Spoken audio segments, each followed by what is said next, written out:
welcome UCL's and Britain's first and only minority and ethnic students officer, Shanell Johnson.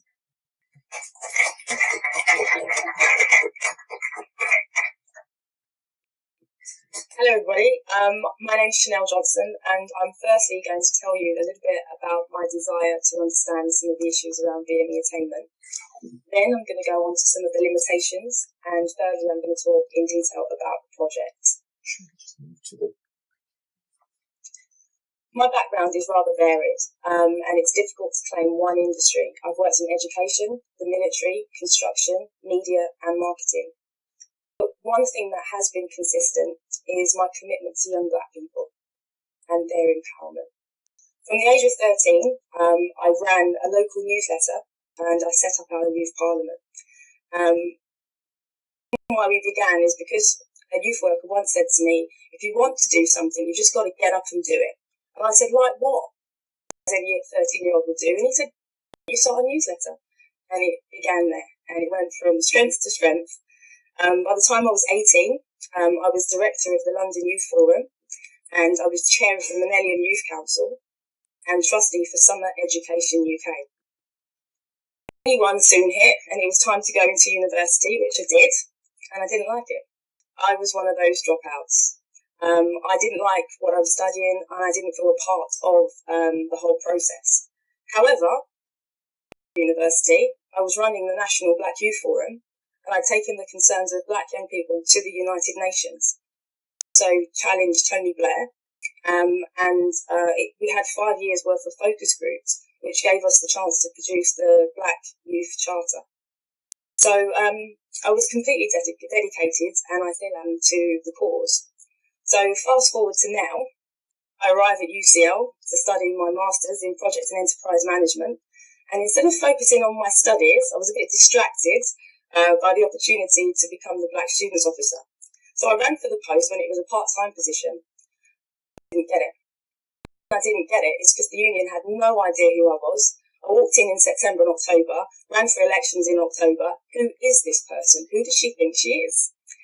And somewhere in the background, there was a young man who was the Equalities Officer who'd read through my manifesto, and he really, really was impressed by my experience and what I'd done, and he campaigned to make the position a full-time post. So, again, for the full-time position, I won, and I knew exactly what I wanted to do with it. I think that scared the union a little bit. So, as the first Black minority and students officer, I started first by listening. There's no point to bulldoze in and say, this is what we want and this is how we want to do it. You have to first listen to the students. And I was sure that some of the issues might have changed, to be fair. 10 years on, the issues were very much the same. And the concerns were often around perceptions and that sense of self. Students had actually noted that they didn't really appreciate some of the things that were coming out of the previous Black History Months and things that focused on slave ownership. And there was one particular exhibition that they said they didn't feel that it fairly represented them. So with that, that's a tall order. And now I've got to do a decent Black History Month. So October, as you can imagine, I'd only started in July, so October's not very long into your term. Figuring it all out, we actually put on what I would say was probably one of the most successful Black History Months that this university has ever and will ever see. And the reason why it was successful is because we focused on the people that are alive today, live in history. We looked at and centred on people who are going to be in the history books of tomorrow, to give students the chance to actually interact and talk to people from SBTV, ITV. This was helpful, the fact that I had a media background, because the media people were actually really easy to engage with. Also the people that I knew from politics, so we had David Lammy, Lord Adebowale. They were all here at UCL, roaming around the grounds and telling me about, oh, that's a nice cafe, this is a good place. It was such an amazing opportunity, and the students really did engage with it. We held several events over 4 weeks. The Living History exhibition is one that if any of you get the chance to have a look at the link on YouTube, it's worth having a quick look at. But yeah, the 4 weeks. So we started with the Welcome Fair. We had young Black grads, and they ran and promoted the events that they do. We also had the Foreign and Commonwealth Office come in and have a careers day. We had the Pan London BMESO network. We had BME talks, And we also had poetry, comedy, 9 film screenings and talks by some of the directors.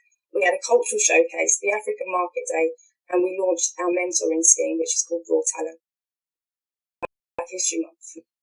It's quite an interesting statistic. We're on the UCL HR Equality and Diversity team, and they note that if we continue at the rate of progression, it will take 300 years before the university actually achieves its equality and diversity targets. That's not good enough. And it takes everybody in this room and more to actually ensure that the university is doing something. So, but what? So first thing first, I decided, I'm going to put papers out now, I decided that we needed to look at what's actually happening here at the university. We need to baseline the statistics, because the university can easily say, no, we're doing fine. Department by department, when you begin to look at it, there are some departments that have up to 24% difference in BME attainment, mine being one of them. So you can imagine how shocked I was to see that. I picked up the phone to the dean and I said, excuse me, I won't say his name because I might get him in trouble on air. Do you realise that this is the case? And he was surprised and shocked. So at that point, you realise that some of them may not even know. This point may not even be on their radar. So how do we bring it to their forefront? We need to do so. We need to actually ensure that we keep the pressure on so that they begin to address some of the concerns that students have. We ran a series of focus groups, and we'll continue to do the focus groups because the focus groups are what help us to engage directly with the students. And in these focus groups, some of the things that the students are saying is horrifying. We don't belong. Belonging in UCL, London's global university. Shocking. Not the case. BME students should feel that this is a place for them. This university holds the age of being one of the first universities to open its doors. So why is it now, 150 years later, that students sense and feel that they don't belong here? This is just not good enough. So passionate about bringing this to the forefront, and I think it's so important because the students need to have a fair chance, and it's not fair just to say that students from certain backgrounds have got a fair chance because they can come into university. When they get here, they also need to be given the additional support for the reasons that both of you have just mentioned, to be fair, because sometimes the academic background isn't there at home. The educational support isn't there at home. And the sense of feeling that they belong to part of this university needs to be installed from today.